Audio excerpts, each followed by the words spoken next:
Hello everyone, welcome back to my channel. मेरा नाम मोहिनी बिश्नोई है और आज जो हम टॉपिक पढ़ेंगे वो कैलेंडर बेस्ड क्वेश्चंस होंगे।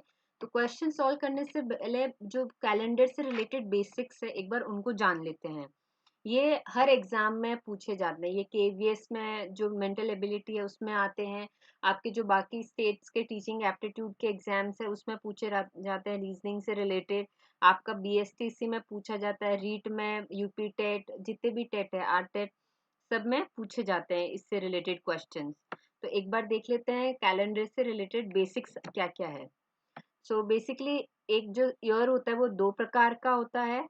उसमें एक होता है ऑर्डिनरी ईयर और दूसरा होता है लीप ईयर। अब एक ऑर्डिनरी ईयर में कितने दिन होते हैं, उसमें 365 डेज होते हैं। एंड लीप ईयर में कितने होते हैं, 366 डेज। और फेब्रवरी में 28 डेज होते हैं ऑर्डिनरी डे में, और जो एक्स्ट्रा दिन आया हमारा 366 में वो ऐड होता है फेब्रवरी में। अब आप में से कितने लोग मुझे कमेंट करके बता सकते हैं कि ये फेब्रवरी में ही जो एक एक्स्ट्रा दिन है वो क्यों ऐड हुआ? तो कमेंट करके जरूर बताइएगा कि फेब्रवरी में एक एक्स्ट्रा दिन कहाँ से आया और इस फेब्रवरी में ही क्यों ऐड हुआ, वो दिसंबर में या जनवरी में या किसी और मंथ में क्यों नहीं ऐड हुआ। अब दूसरा कॉन्सेप्ट देखते हैं कि लीप ईयर को कैसे पता करें। हमें कैसे पता चलेगा कि ये जो हमें ईयर गिवन ईयर है वो एक लीप ईयर है कि नहीं है। तो उसके लिए बहुत ही आसान तरीका है। जो लास्ट के 2 डिजिट होंगे उसको आपको 4 से डिवाइड करना है। अगर वो कंप्लीटली डिविजिबल है तो मतलब वो एक लीप ईयर है। अगर एग्जाम्पल के तौर पे हम लोग देखें 2020 जो अपना करंट ईयर है, इसमें लास्ट 2 डिजिट क्या है, 2 and 0। So the number is 20। अब 20 4 से डिविजिबल है कि नहीं है? जी पक्का ही है, ये तो हमें साफ दिख ही रहा है। सो रिमाइंडर हमारा 0 है। तो 2020 एक लीप ईयर है। तो इस तरीके से हमें पता चल गया। एग्जाम्पल के तौर पे 19, 24, 2016, तो ये सारे। अब नेक्स्ट क्या होगा, लीप ईयर हमारा 2024। तो इस तरीके से ये हमारे लीप ईयर हो गए, नॉर्मल लीप ईयर। बट यदि हमारा जैसे 1900, अब ये हमको पता करना है कि ये एक लीप ईयर है कि नहीं है। इसका तरीका थोड़ा सा अलग है। अब वो अलग कैसे है जानिए, देखते हैं। अब जिनके भी लास्ट में 0 आते हैं, एंडिंग 00 होता है, एंडिंग 20 से होता है, उसको हम लोग बोलते हैं सेंचुरी ईयर। और उसका हम 4 से डिवाइड ना करके उसको हम डिवाइड करते हैं 400 से। तो हमारे जितने भी सेंचुरी ईयर्स हैं उनको हम लोग 400 से डिवाइड करते हैं, ना कि 4 से। तो उसको अगर कंप्लीटली 400 से डिविजिबल है तो वो सेंचुरी ईयर एक लीप ईयर होगा। अगर डिविजिबल नहीं है तो वो एक लीप ईयर नहीं होगा।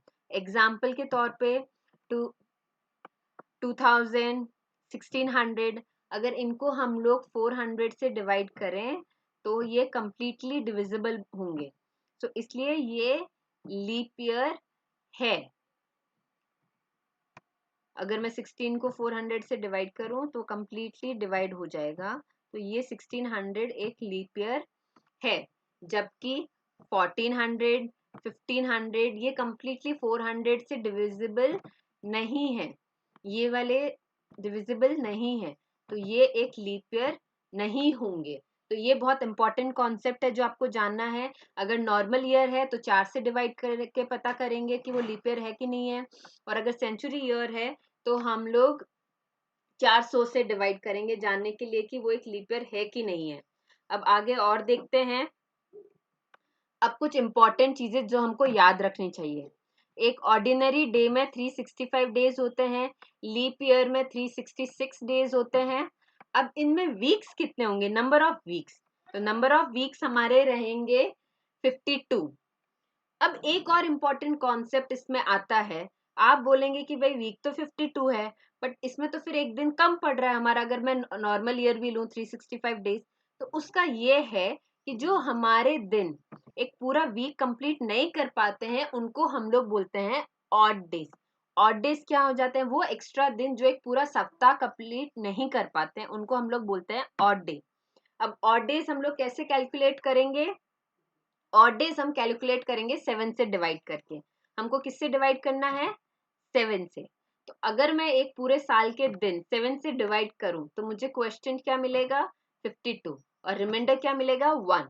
तो इसलिए एक नॉर्मल ईयर, एक ऑर्डिनरी ईयर में 1 ऑड डे रहता है, और एक लीप ईयर जिसमें 366 डेज रहते हैं, अगर मैं 7 से डिवाइड करूंगी तो मुझे रिमाइंडर मिलेगा 2। तो एक लीप ईयर में कितने नंबर ऑफ ऑड डेज हैं? 2। तो ये आपको इम्पॉर्टेंट है चीज जो कि याद रखनी है। ऑर्डिनरी डे एक साल में होता है एक ऑर्डिनरी साल में एक ऑड डे रहता है, और लीप ईयर में 2 ऑड डेज रहते हैं, जो कि आपको याद रखने की चीज है। अब और देखते हैं थोड़ा सा, एक महीने में नंबर ऑफ ऑड डेज कितने होंगे, ये भी इंपॉर्टेंट है आपको जानने का। आसान तरीका है, जैसे अगर जनवरी में कितने है दिन? 31।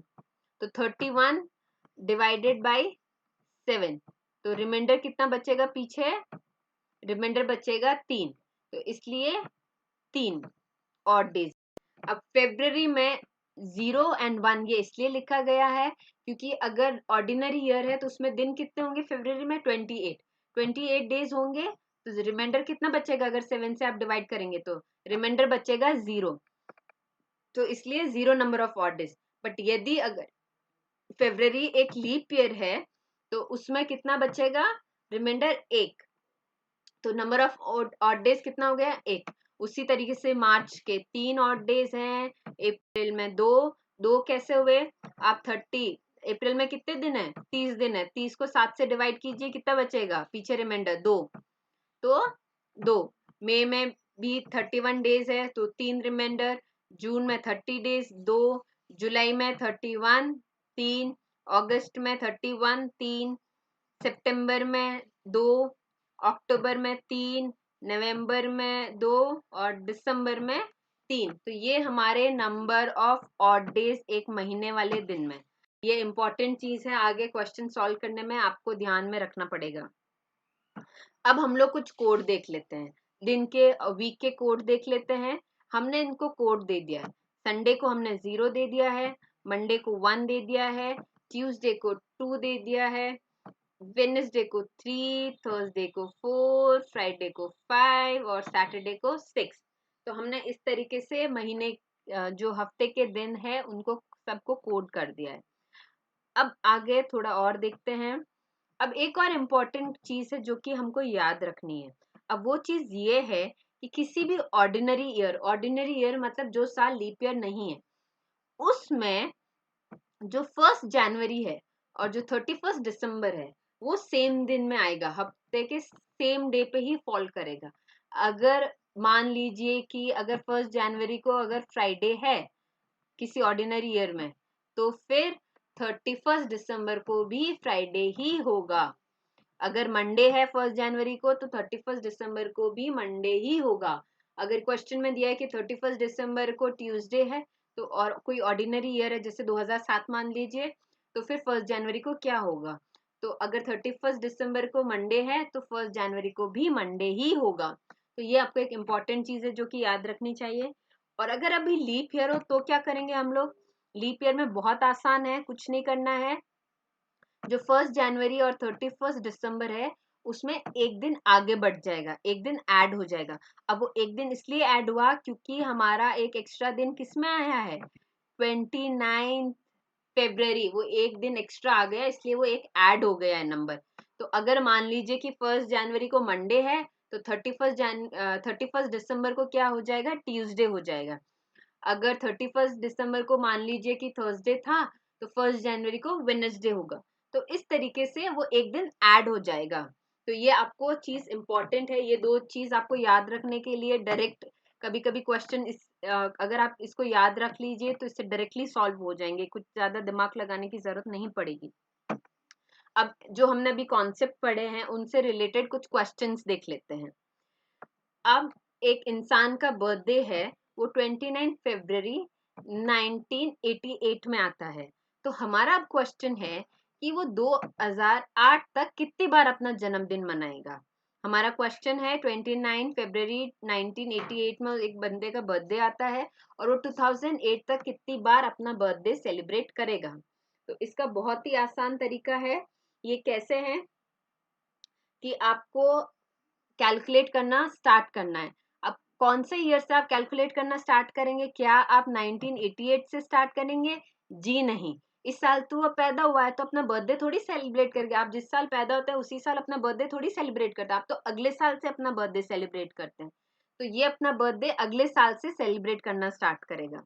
तो हमारा कौन सा ईयर आएगा? 1988 के बाद कौन सा लीप ईयर आएगा? 92। 92 के बाद कौन सा आएगा?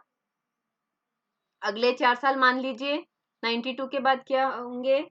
अगले 4 साल हो जाएगा 96। यस। 96 के बाद क्या आएगा? 2000। 2000 के बाद 2004 एंड 2008। तो टोटल कितनी बार उसने सेलिब्रेट किया? वो करेगा 5 बार। तो उसने 92 में अपना मनाया, 96 में मनाया, 2000 में मनाया, 2004 में मनाया एंड 2008 में मनाया।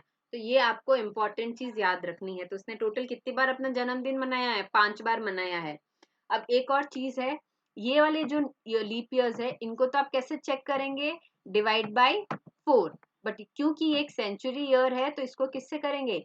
Divide by 400। इनको 400 से, सेंचुरी ईयर को हम किससे डिवाइड करते हैं? 400 से। तो अब अगला एक और क्वेश्चन देख लेते हैं। मान लीजिए 2096 एक लीप ईयर है। तो अब जो अगला लीप ईयर है वो कितने साल बाद आएगा? तो इससे अगर 2096 एक लीप ईयर है और अगला साल कितने बाद आएगा? तो अगला 4 साल क्या होगा? अगला 4 साल होगा 2100। ठीक है।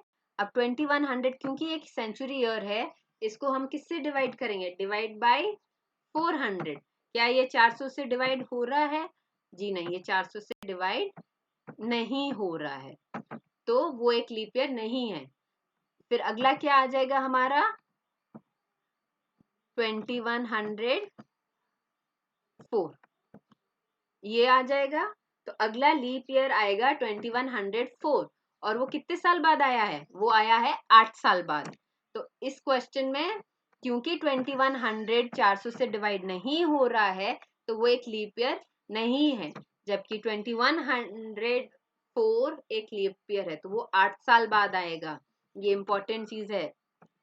अब एक और क्वेश्चन देख लेते हैं कि अगर 1 जनवरी 2007 को मंडे है, then which day will be on 31st December 2009? अब 1 जनवरी 2007 को क्या है? मंडे। तो 31 दिसंबर 2009 को क्या होगा? तो ये अब हम कैसे पता करेंगे? क्योंकि 1 जन को हमारा क्या है? मंडे। तो 31 को क्या होगा? 31 दिसंबर को क्या होगा? उसको भी मंडे ही होगा। ठीक है, ये मंडे होगा।